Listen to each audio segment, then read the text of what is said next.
Hello student, मैं आपका अपना डीएस गुरु क्लासेज में आप सभी का स्वागत है। और बात करते हैं हम आज एक्सरसाइज 4.1 की। हमने पिछले वीडियोज में एक्सरसाइज के एग्जाम्पल पढ़े थे और हमने एक्सरसाइज 4.1 का जो क्वेश्चन नंबर फर्स्ट था उसको हमने हल किया था, जिसमें द्विघात समीकरण है या नहीं है के रूप में। अब क्वेश्चन नंबर जो हमारा सेकेंड है वो किस रूप में है कि निम्न स्थितियों को द्विघात समीकरण के रूप में निरूपित करना है। किस रूप में निरूपित करना है? द्विघात समीकरण के रूप में। किस रूप में? A X square plus B X plus C बराबर 0 में। इस रूप में हमें क्या करना है? ये निरूपित करना है।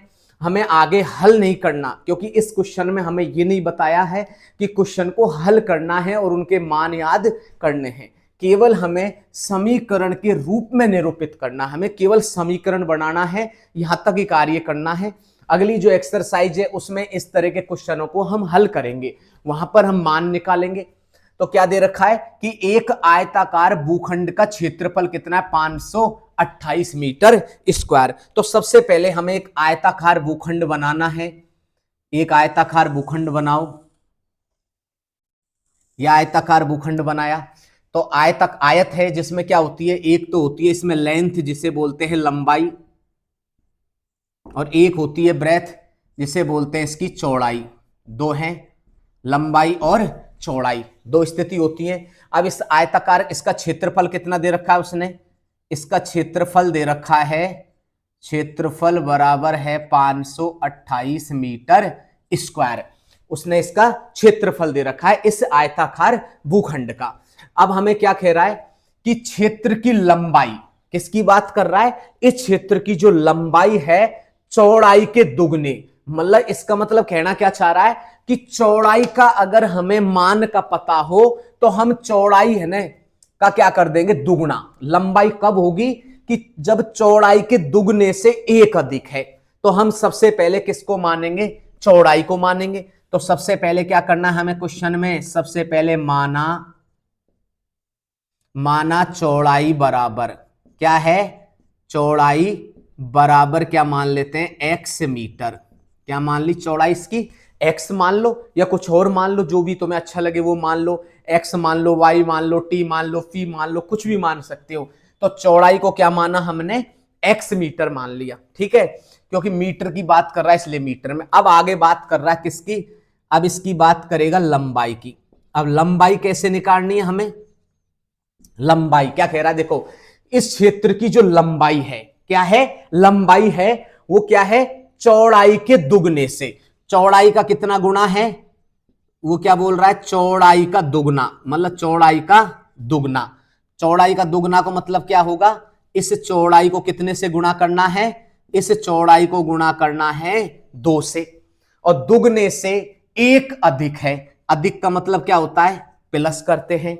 ये ध्यान रखना, जब भी अधिक की बात करें या वृद्धि की बात करें तो क्या करते हैं हम?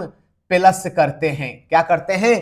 प्लस। और कमी की बात करें तो क्या कर देंगे? माइनस करेंगे। तो क्या कह रहा है कि जो लंबाई है, इस क्षेत्र की जो लंबाई है वो चौड़ाई की दुगनी है।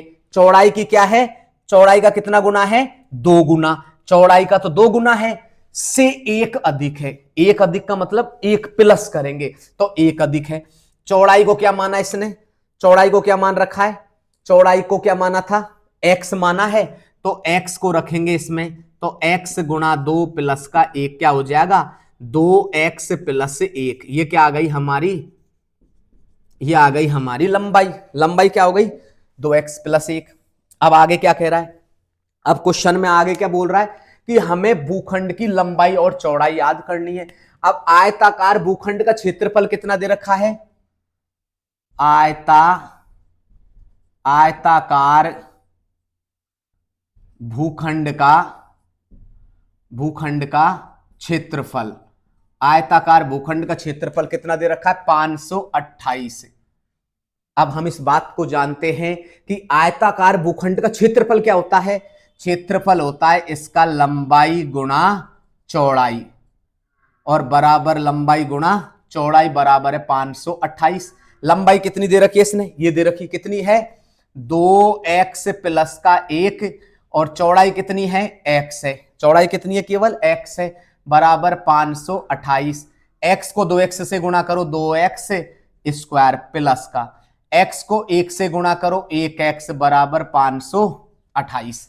अब हमें करना क्या है कि हमें बराबर में क्या लाना है, जीरो, क्योंकि द्विघात समीकरण तभी होगा जब ए एक्स स्क्वायर प्लस का बी एक्स प्लस का सी इक्वल में जीरो हो, बराबर में क्या हो, जीरो। 528 को इधर ले आओ तो क्या हो जाएगा 2x स्क्वायर, क्या हो जाएगा 2x स्क्वायर प्लस का 1x माइनस का 528 बराबर जीरो। तो ये क्या आ गया, हमारा द्विघात समीकरण आ चुका है। कैसा समीकरण है ये, द्विघात समीकरण आ गया। तो इस रूप में पूछ रहा है कि द्विघात समीकरण के रूप में क्या करना है, निरूपित करना है। तो हमारा क्वेश्चन यहां तक ही कंप्लीट हो गया। पहले चौड़ाई को x मान लिया, लंबाई क्या चौड़ाई की दुगने से एक अधिक है तो दुगने से एक अधिक कर दी, तो इसका क्षेत्रफल लगा दिया। क्षेत्रफल क्या होता है, लंबाई गुणा चौड़ाई। और इसी के साथ में हमारा क्वेश्चन कंप्लीट हुआ। अब हम बात करते हैं इसके नेक्स्ट क्वेश्चन की।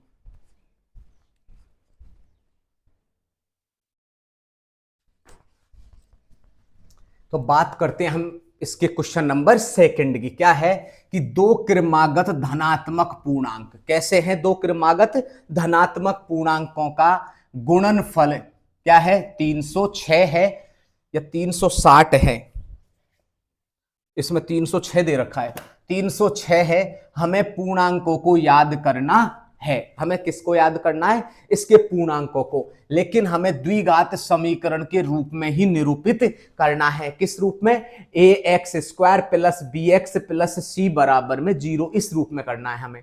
तो सबसे पहले क्या पूछ रहा है क्वेश्चन के अंदर, दो क्रमागत धनात्मक पूर्णांक, क्या है, दो क्रमागत धनात्मक पूर्णांक। अच्छा, धनात्मक क्रमागत का मतलब क्या होता है, जैसे लगातार, जैसे एक के बाद में क्या आता है दो, तो ये दोनों क्या है, क्रमागत पूर्णांक है। कैसे है ये, क्रमागत है, और दोनों कैसे, धनात्मक है, क्योंकि पॉजिटिव तो है ही है, ये प्लस वाले हैं।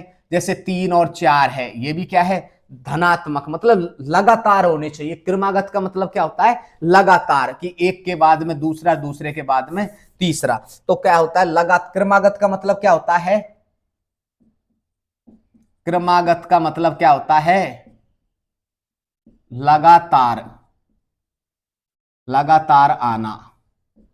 क्रमागत का मतलब क्या होता है, लगातार, क्रमागत का मतलब लगातार, जैसे एक के बाद में दो। अब इसमें क्रमागत का मतलब क्या है, तो इसमें क्या लिखेंगे हम, दो क्रमागत हैं, कितने हैं, दो। तो सबसे पहले पहले को मानेंगे कि माना पहला क्रमागत पूर्णांक, क्रमागत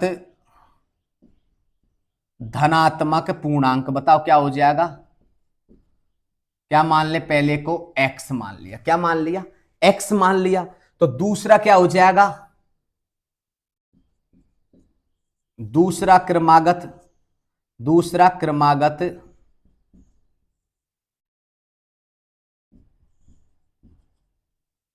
धनात्मक पूर्णांक, बताओ दूसरा क्या हो जाएगा, दूसरा होगा वो क्या हो जाएगा, x प्लस 1 होगा। क्यों, कि एक चीज देखो, जैसे हम ये मान सकते हो x और x प्लस 1 ये क्रमागत है, हम ऐसे लिख सकते हैं x प्लस 1 और x प्लस 2 ये भी लिख सकते हैं। क्यों, कि x के स्थान पर 1 रखो, यहां पर तो एक और एक क्या हो गया, ये 2, तो 2 रखेंगे तो यहां 1 रखा तो यहां पर तो हो जाएगा 2, और यहां 1 रखेंगे 2 और 1 कितना हो जाएगा 3, तो यहां हो जाएगा 2 और 3। इस तरह से जैसे हम ये रख सकते हैं x 4 और x 5, ये क्रमागत है। हम ये लिख सकते हैं कि x 10 और x 11 ये लिख सकते हैं, कोई दिक्कत नहीं है। हम ये लिख सकते हैं x प्लस 5 और x प्लस 6, इनमें से कोई कुछ भी ले सकते हो, एनी, कोई भी ले, किसी प्रकार का मान ले सकते हो, कोई जरूरी नहीं है कि नहीं हमें तो x और x प्लस 1 ही रखना है, नहीं। अगर किसी के जच रही है नहीं हम तो साहब ये रखेंगे, x प्लस 10 रखेंगे, x प्लस 11 रखेंगे, रख दो, कोई दिक्कत नहीं है, क्योंकि इससे भी वही आंसर आएगा, जो आंसर इससे आएगा वही आंसर उनसे आएगा। तो क्रमागत का मतलब है किसी प्रकार का कोई भी रख सकते हो, जैसे x है तो x प्लस 1 रखो, या x प्लस 2 रखेंगे तो x प्लस 3 रखेंगे, x प्लस 4 रखोगे तो x प्लस 5 रखो, कोई दिक्कत नहीं है। तो पहला क्रमागत पूर्णांक धनात्मक x है तो दूसरा क्या हो जाएगा x प्लस 1 हो जाएगा। लगातार का मतलब इसकी जगह 1 रखेंगे तो ये 1 हो गया, तो यहां 1 रखेंगे तो 1 और 1 2, तो ये 1 और 1 2, ये 3 और 1 4, ये 5 और 6, ये 7 और 8, 8 और 9, 9 और 10, इस तरह से क्रमागत का मतलब है। अब क्या कह रहा है आगे, अब आगे चलते हैं हम इसके अंदर। क्या कह रहा है, धनात्मक पूर्णांकों का गुणनफल क्या है कि दो धनात्मक कैसे क्रमागत, दो क्रमागत धनात्मक पूर्णांकों का गुणनफल कितना दे रखा है उसने, 306। क्वेश्चन में क्या क्या कह रहा है कि दो क्रमागत धनात्मक पूर्णांकों का गुणनफल, गुणनफल का मतलब है दोनों को गुणा करना है। तो पहला क्या है हमारा, पहला है x, तो x गुणा, दूसरा क्या है हमारा x प्लस 1 और बराबर है 306। x को x से गुणा करो क्या हो जाएगा, x स्क्वायर प्लस x को 1 से गुणा करो 1x बराबर 306। 306 को इधर ले आओ पक्षांतरण करके तो क्या हो जाएगा, x square plus 1x minus 306 बराबर 0। तो ये क्या प्राप्त हुआ हमारा, ये प्राप्त हुआ क्रमागत धनात्मक पूर्णांक। कैसा प्राप्त हुआ, ये का पूर्णांक का समीकरण के रूप में प्राप्त हो गया हमें। अब इसमें से इस मान को निकाल सकते हैं, इस मान को निकाल सकते हैं। अगर हम इसमें इसको हल करके द्विघात समीकरण के रूप में, अगर आगे हम हल करेंगे गुणनखंड विधि और द्विघाती सूत्र है उनसे जब हल करेंगे तो इनके आराम से आंसर आ जाएंगे। लेकिन हमसे इतना बोला है कि द्विघात समीकरण के रूप में निरूपित करना है, तो हमारा समीकरण यहीं तक कंप्लीट हो गया। आगे हमें क्वेश्चन को हल करने की आवश्यकता नहीं है। तो अब क्वेश्चन बात करते हैं थर्ड की।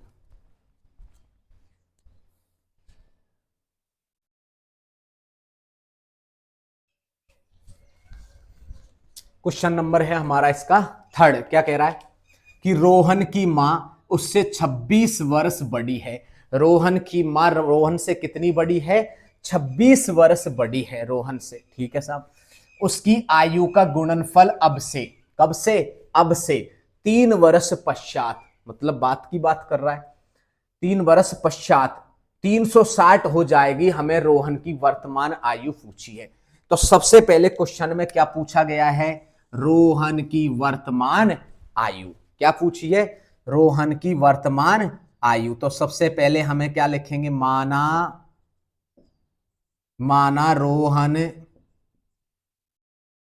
रोहन की वर्तमान आयु। बताओ रोहन की वर्तमान आयु कितनी है, x वर्ष। कितनी मान ली, रोहन की वर्तमान आयु क्या मान ली हमने, x मान ली। रोहन की वर्तमान आयु क्या मानी हमने, x मानी। अब आगे चलते हैं क्वेश्चन की और। रोहन की जो मां है उससे 26 वर्ष बड़ी है। किसकी मां, रोहन की क्या है, जो माताजी है,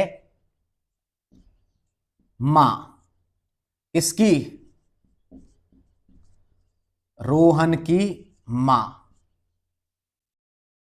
मां की आयु। रोहन की मां की आयु क्या है, रोहन की मां उससे 26 वर्ष बड़ी है। आज रोहन x वर्ष का है, तो आज रोहन की मां उससे 26 वर्ष बड़ी है। वर्तमान में रोहन की आयु x है, तो उसकी माता की क्या हो जाएगी, x प्लस 26, क्योंकि रोहन से उसकी माताजी 26 वर्ष बड़ी है। कितनी वर्ष बड़ी है, 26 वर्ष बड़ी है। जब 26 वर्ष बड़ी होगी तो वो x है, तो ये हो जाएगा x प्लस 26। जैसे आज रोहन 10 वर्ष का है, कितने वर्ष का, 10 वर्ष, तो आज से उसकी माताजी कितने वर्ष बड़ी है, उससे 26 वर्ष बड़ी है। तो इसमें 26 को ऐड करेंगे तो कितनी हो जाएगी, उसकी माताजी 36 वर्ष की होगी। अगर रोहन आज 10 वर्ष का है तो उसकी माताजी आज रोहन से कितनी वर्ष की होगी, 36 वर्ष की होगी आज उसकी माता। ये ध्यान रखना, अगर रोहन की आयु 10 वर्ष है तो इसमें क्या है कि उस रोहन की आयु हमने x मान ली, तो उसकी मां की जो आयु है वो x प्लस क्या हो गई, 26 हो गई। आगे चलते हैं हम क्वेश्चन की ओर। यहां तक कंप्लीट हो गया। उनकी आयु का गुणनफल अब से 3 वर्ष पश्चात। क्वेश्चन में किसकी बात कर रहा है, कितने वर्ष पश्चात की बात कर रहा है? 3 वर्ष पश्चात। किसकी बात कर रहा है? 3 वर्ष पश्चात। पश्चात आवे तो क्या लगाते हैं? प्लस लगाते हैं। 3 वर्ष पश्चात की बात कर रहा है। पश्चात का मतलब बाद की बात कर रहा है। तो 3 वर्ष पश्चात रोहन की आयु क्या होगी बताओ? 3 वर्ष पश्चात अगर बात करते हैं हम रोहन की आयु की, तो रोहन की आयु क्या हो जाएगी 3 वर्ष बाद? आज रोहन की आयु x वर्ष है, तो 3 वर्ष पश्चात क्या हो जाएगी? x प्लस 3 होगी रोहन की। रोहन की तो कितनी हो गई? 3 हो, x प्लस 3 हो गई। और उसकी माता जी की आयु क्या हो गई? मां की आयु आज कितनी है? x प्लस 26, तो उसकी मां की आज है। और 3 वर्ष पश्चात क्या हो जाएगी उसकी मां की आयु? x प्लस 29 वर्ष। ये दोनों जुड़ जाएंगे। हो गया कंप्लीट हमारे यहां तक। अब क्वेश्चन में आगे क्या कहना चाह रहा है? क्वेश्चन में यह कहना चाह रहा है कि रोहन की मां उससे 26 वर्ष बड़ी है। रोहन x का है तो माता जी x प्लस 26 की होगी। 3 वर्ष पश्चात रोहन x प्लस 3 का है और माता जी हो जाएगी x प्लस 29 की, क्योंकि उसकी माता x प्लस 26 की तो वर्तमान में है। तो अब कितनी हो जाएगी? 3 वर्ष पश्चात 29 की हो जाएगी। अब क्या कह रहा है कि उनकी आयु का गुणनफल। क्या कह रहा है? क्या कह रहा है वो? क्या कह रहा है? आयु का गुणनफल कब से? अब से 3 वर्ष पश्चात। 3 वर्ष पश्चात कितना हो जाएगा? 360 हो जाएगा। तो क्या कह रहा है? आयु का जो गुणनफल है वो 3 वर्ष पश्चात। 3 वर्ष पश्चात रोहन की आयु कितनी थी? आयु का गुणनफल किस किसकी का? एक तो रोहन की का आयु का, और एक उसकी माता की आयु का गुणनफल कितना है? 360। 3 वर्ष पश्चात की बात कर रहा है। कब की बात कर रहा है? 3 वर्ष पश्चात की बात कर रहा है। पश्चात मतलब बाद की। तो रोहन की आयु कितनी थी 3 वर्ष पश्चात? x प्लस 3 की थी। ठीक है साहब, कंप्लीट हो गया। माता जी की आयु कितनी है? माता जी की कितनी है? x प्लस का 29, ये इसकी माता जी है। 360 हो गया। अब दोनों को गुणा कर लो। x को x से गुणा करो, क्या हो जाएगा? x स्क्वायर प्लस x को 29 से गुणा करो, 29x हो गया, प्लस 3 को इससे गुणा करो, क्या हो जाएगा? 3x, और 29 तिया हो 87 बराबर 360। हल कर दो। x स्क्वायर ऐसे कैसे? प्लस 29 और 3 32 होता है, और प्लस का 87 माइनस 360 बराबर 0। मैंने क्या किया? 360 का पक्षांतरण करके इधर ले आया। मैं 360 का पक्षांतरण करके किधर ले आया? इधर ले आया। तो अब क्या हो जाएगा? एक्स स्क्वायर प्लस 32x है, ये हो गया 32, और 87 360 में से घटाएंगे तो वहां गया, माइनस का तो चिन्ह रहेगा, और 87 ये बच गया 273 बराबर 0। यही आंसर है शायद, देखना यही होगा, क्योंकि इसमें 273 ही आएगा घटाने पर। तो इसी के साथ में हमारा जो क्या है, ये द्विघात समीकरण प्राप्त हो चुका है। तो सबसे पहले क्या था कि माना रोहन की वर्तमान आयु x वर्ष मानी, फिर रोहन की मां उससे 26 वर्ष बड़ी है आज से, तो x प्लस 26 की हो गई। फिर 3 वर्ष पश्चात की बात कर रहा है, प्लस लगाएंगे तो रोहन की आयु पहले क्या थी? x थी, तो x प्लस 3 की होगी। माता जी पहले x प्लस 26 की थी, अब कितनी होगी? x प्लस 29 की हो गई। अब वो क्या कह रहा है कि आयु का गुणनफल 3 वर्ष पश्चात 360 हो जाता है। 3 वर्ष पश्चात रोहन और उसकी माता की आयु क्या थी? रोहन की थी x प्लस 3, माता की थी x प्लस 29 और 360। अब हम गुणा करेंगे। x को x से गुणा किया, x स्क्वायर हो गया, फिर इसी x को 29 से किया, 29x हो गया, फिर 3 को x से किया, 3x हो गया, फिर 3 को 29 से किया, 87 हो गया, 29 87 बराबर 360 आ गया। एक्स स्क्वायर ऐसे कैसे? 29 और 3 कितना होता है? 32, और 87 ऐसे कैसे? 360 को इधर लिया है पक्षांतरण करके। 360 को जब पक्षांतरण करके इधर लेके आएंगे, क्या करने पर? पक्षांतरण करने पर, यह ध्यान रखना है, हमें पक्षांतरण करना है। पक्षांतरण करके इधर लेके आएंगे तो हमारे पास में समीकरण बना, और हमें क्वेश्चन यहां तक पूछा। बहुत ही इंटरेस्टिंग अच्छा क्वेश्चन है। आगे इस टाइप के क्वेश्चन हम सॉल्व करेंगे एक्सरसाइज 4.2 के अंदर उनका हल करेंगे। ठीक है, आज अब क्वेश्चन नंबर 4 की बात करते हैं।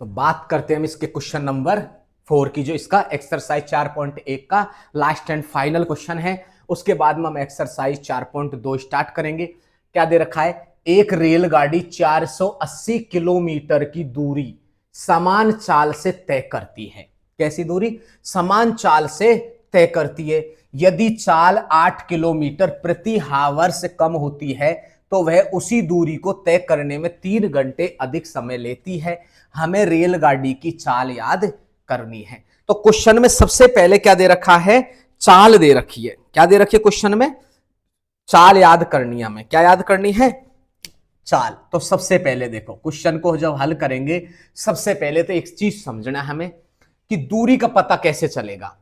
दूरी का पता किस तरह से चलता है, दूरी बराबर, दूरी कब होगी, जैसे दूरी है जैसे किलोमीटर इस तरह से लिखा हो, केवल मीटर लिखा हो, ठीक है, जैसे सेंटीमीटर है, ये है इसकी दूरी की कंडीशन। ठीक है, जैसे किलोमीटर लिख रखा हो किसी के पीछे, ठीक है, किसी भी मान के पीछे, किसी भी नंबर के पीछे, जैसे 25 किलोमीटर, 30 किलोमीटर, और मीटर में हो या सेंटीमीटर में हो। ठीक है, तो इस तरह की कंडीशन हो तो ये तो है डिस्टेंस, हमारी दूरी है। और दूसरी क्या है, स्पीड, मतलब चाल का पता कैसे चलता है, जिसके साथ में किलोमीटर हो प्रति हावर्स भी हो। क्या हो, किलोमीटर प्रति हावर्स हो या मीटर प्रति सेकंड हो। ठीक है, तो वह हिसाब से हमें ये दे रखा हो कि चाल का पता इस तरह से चलता है जिसमें प्रति हावर्स भी हो, ठीक है, और इसमें इस तरह से हो। तो इस तरह से हमें पता चलता है दूरी तो किस रूप में है और चाल किस रूप में है। अब क्वेश्चन को हम पढ़ते हैं। एक रेलगाड़ी 480 किलोमीटर की दूरी, दूरी कितनी दे रखी है, 480 की दे रखी है। ठीक है, हमें पता दूरी भी है, समय भी अभी देखते हैं क्या, 3 घंटे अधिक लेती है। ठीक है साहब, हमें रेलगाड़ी की चाल याद करनी है। तो क्या लिखेंगे, सबसे पहले माना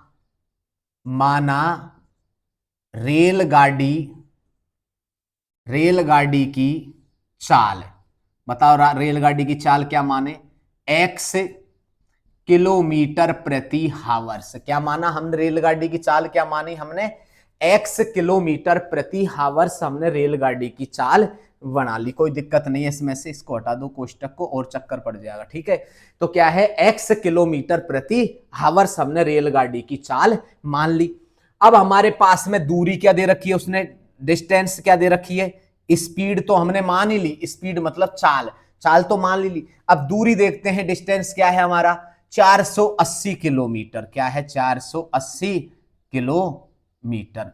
अब हमारे पास में चाल भी है और दूरी भी है। अब हमें क्या है, क्वेश्चन में और क्या दे रखा है, समान चाल से तय करती है। यदि चाल 8 किलोमीटर घंटा कम हो जाती है तो उसी दूरी को तय करने में 3 घंटे का अधिक समय लगता है। तो सबसे पहले हमें क्या करना है, इसमें से समय निकालना है। क्या निकालना है, हमें समय निकालना है। तो समय बराबर क्या होता है बताओ। तो हम इस बात को जानते क्या है कि दूरी बराबर क्या होता है, चाल इंटू समय, चाल इंटू समय होता है। दूरी बराबर क्या होता है, चाल इंटू समय होता है। तो अब हमें क्या निकालना, समय अगर निकालना है तो चाल को नीचे पटक दो, तो दूरी चाल नीचे आ जाएगी, तो चाल इस तरह से हो गई, तो ये हो गया हमारा समय। जो चाहिए वो निकाल लेंगे। जैसे हमें चाल चाहिए तो चाल निकल जाएगी। चाल कैसे है, दूरी तो यहां आई गई बटा क्या हो जाएगा, समय। तीनों केसों में हम तीनों कंडीशनों से क्या निकाल लेंगे, तीनों सूत्रों को निकाल सकते हैं। हमें तीनों सूत्र पते होने चाहिए। क्या है, दूरी बराबर क्या होता है, चाल इंटू समय होता है। अगर समय चाहिए तो दूरी बटा चाल है, और अगर अब चाल चाहिए तो दूरी बटा समय है, और समय चाहिए तो दूरी बटा चाल। हम इन तीनों फॉर्मूले, तीनों सूत्रों से हम किसी भी कंडीशन में इस तरह के क्वेश्चन हम हल कर सकते हैं। तो ये याद होने चाहिए हमें। अब क्या दे रखा है, समय बराबर क्या है हमारा, ये रहा दूरी बटा चाल, डिस्टेंस अपॉन का क्या है, चाल। अब इसमें देखो समय बराबर है हमारे पास में, तो समय बराबर क्या दे रखा है, दूरी कितनी दे रखी है, दूरी इसमें दे रखी है 480 और चाल कितनी दे रखी है, x दे रखी है। इसे मान लो समीकरण नंबर 1। कोई दिक्कत नहीं, हमें समीकरण नंबर 1 बनाना है थोड़ी देर के लिए, कोई दिक्कत नहीं है। क्या हमारा समीकरण नंबर 1 बना लिया हमने। अब आगे चलते हैं, यहां तक हमारा काम कंप्लीट हो चुका है। कहां तक, एक रेलगाड़ी समान चाल से तय करती है, यहां तक हमारा क्वेश्चन कंप्लीट हो चुका है। क्या है कि एक रेलगाड़ी 480 किलोमीटर की दूरी समान चाल से चलती है। चाल क्या है, x है, तो समय क्या हो गया, समय बराबर 480 बटा x, इस चाल से चलती है। अब आगे चलते हैं, यदि चाल 8 किलोमीटर प्रति हावर से कम कर दी जाए तो अब चाल क्या हो जाएगी, चाल में क्या हो गया, परिवर्तन हो गया। ये तो हो गया हमारा पहली कंडीशन हो गई, ये तो फर्स्ट कंडीशन हो गई। अब हम सेकंड कंडीशन की बात करेंगे। अब चाल क्या हो जाएगी हमारी, पहले चाल थी x, क्या थी चाल पहले, x थी, और इसमें से कितना कम हो गई, 8 किलोमीटर प्रति हावर से कम हो गई। क्या हो गई, कम। कम होगी तो क्या कर देंगे, माइनस कर देंगे 8, इतनी क्या हो गई, किलोमीटर प्रति हावर से चाल कम हो गई। बहुत बढ़िया। अब आगे चलते हैं, जब इतनी चाल कम हो गई तो हमारी उसी क्या है, तो वह उसी दूरी को तय करने में, कौन सी दूरी को, उसी दूरी को, वही दूरी चलेगी। अब क्या है, दूरी क्या है हमारी, वही दूरी है 480 किलोमीटर, ठीक है, वही दूरी है। तो अब हल करते हैं। एक चीज का ध्यान रखना, जैसे क्वेश्चन में क्या कह रहा है, यदि चाल 8 किलोमीटर प्रति हावर से कम हो जाए, जैसे स्पीड कम कर देंगे, स्पीड क्या कर देंगे गाड़ी की, या स्पीड हम कम कर देंगे तो अधिक समय लगेगा, लगेगा कि नहीं लगेगा। जैसे हम किसी एक स्थान से दूसरे स्थान पर जाएंगे, यहां से अगर गाड़ी की स्पीड 100 से चलेंगे, गाड़ी की स्पीड अगर 100 कर देंगे तो हम उस स्थान पर जल्दी पहुंचेंगे, कम समय लगेगा। और अगर स्पीड हम स्लो कर देंगे उसकी, तो हम आराम से उस स्थान पर क्या है, अधिक समय लगाएंगे, लगाएंगे नहीं लगाएंगे। तो क्या कहा क्वेश्चन में, यदि चाल कम कर दी जाए तो समय क्या लगेगा, अधिक लगेगा, लगेगा कि नहीं लगेगा। तो क्या कह रहा है, अब आगे बात करते हैं हम इस क्वेश्चन की कंडीशन की। क्या कह रहा है आगे क्वेश्चन में, उसी दूरी को तय करने में, कौन सी दूरी को, 480 किलोमीटर, वही दूरी है और पहले भी वही दूरी थी। पहले चाल x थी, अब चाल x माइनस 8 कर दी। पहले चाल x किलोमीटर भाग रही थी, अब क्या कर रहा है, x माइनस 8, मतलब और स्लो कर दी। क्या कर दी, चाल थोड़ी स्लो कर दी। जब स्लो करी तो फिर दूरी वही है, तो उसमें समय क्या लगेगा, उसमें समय है वो क्या लगेगा, समय बराबर तय करने में 3 घंटे अधिक समय लेती है। कितना समय लगता है, जो समय है हमारा उसमें कितना लेती है, समय प्लस 3 घंटे का अधिक समय लगती है। तो मतलब वो लिख देंगे समय बराबर समय प्लस का 3। उस समय में जो पहले वाला जो समय था, या जो ये समय है उससे कितना अधिक लेगी, 3 घंटे अधिक समय लेगी। अब बताओ समय का सूत्र क्या होता है, दूरी बटा चाल होता है। अच्छा, समय क्या है हमारे पास में, समय क्या है, पहले का समय क्या था, ये समय देखो ये रहा, किससे, समीकरण 1 से। समय क्या दे रखा पहले का, 480 बटा x प्लस 3, यहां लिख दो समीकरण 1 से। कहां से रखना हमें, समीकरण 1 से रखना है। अब दूरी कितनी है बताओ, दूरी कितनी है, वही 480। क्या है दूरी, दूरी हमारी वही 480 है।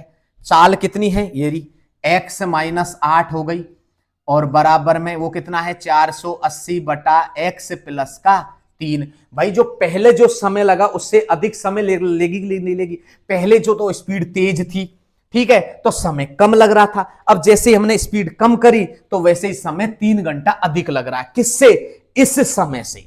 कौन से इस समय से कितना लग रहा है अधिक, 3 घंटे अधिक समय लग रहा है, तो उसमें 3 अधिक कर देंगे। इसमें कौन से में, इस वाले में 3 अधिक कर देंगे, तब होगा।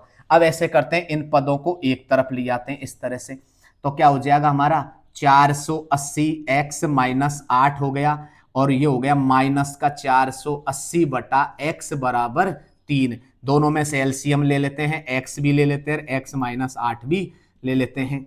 अब देखो x माइनस 8 से x माइनस 8 कट गया, x को 480 से गुणा करो, क्या हो जाएगा 480, x हो गया माइनस, x से x कट गया, क्या बच गया यहाँ 480, और ये हो जाएगा x माइनस का 8।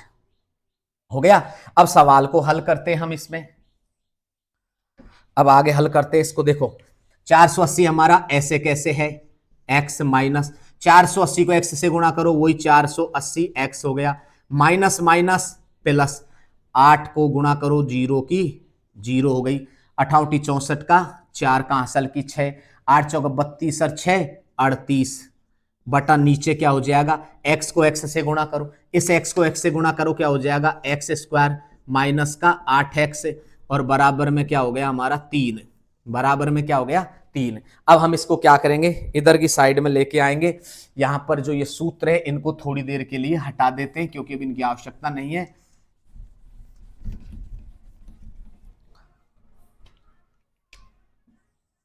अब क्या करना हमें, 480 से, देखो 480 से 480 कैंसिल हो गया, कितना बच गया 3840 बराबर, इसको 3 यहां पर है, ये इसको ऊपर ले जाओ, एक्स स्क्वायर माइनस 8x है, हल कर लो, 3840 ऐसे कैसे है, 3 को इससे गुणा करो या 3 का इसमें भाग दे दो, कोई दिक्कत को नहीं, इसके नीचे ले आओ 3 को, तो ये हो जाएगा एक्स स्क्वायर माइनस का 8।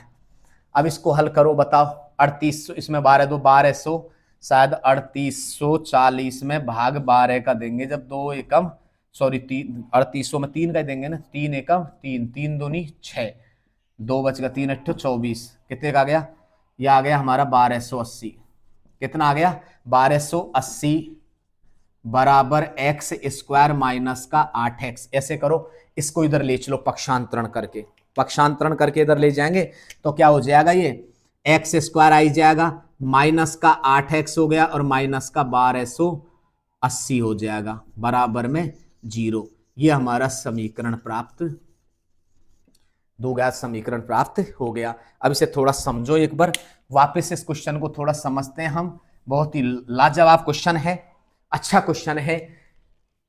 माना रेलगाड़ी की चाल हमने क्या मान ली, x मान ली, क्या मानी, x मान ली, दूरी क्या है 480 है, ठीक है साहब, समय क्या है हमारा, दूरी बटा चाल हो गई, तो अब क्या है समय, दूरी कितनी है 480, x समीकरण नंबर 1 मान लिया, तो चाल अब क्या कह रहा आगे, यदि चाल 8 किलोमीटर प्रति हावर से कम हो जाती है, तो पहले x थी, अब क्या हो गई x माइनस 8 हो गई, दूरी वही है हमारी 480 की है। आगे चलो, फिर क्या कह रहा है, कम हो जाती है वह उसी समय में दूरी को तय करने में, कौन से समय में, उसी समय में, तो समय बराबर क्या हो गया, तय करने में 3 घंटे अधिक लेती है, तो फिर समय प्लस का 3 हो गया।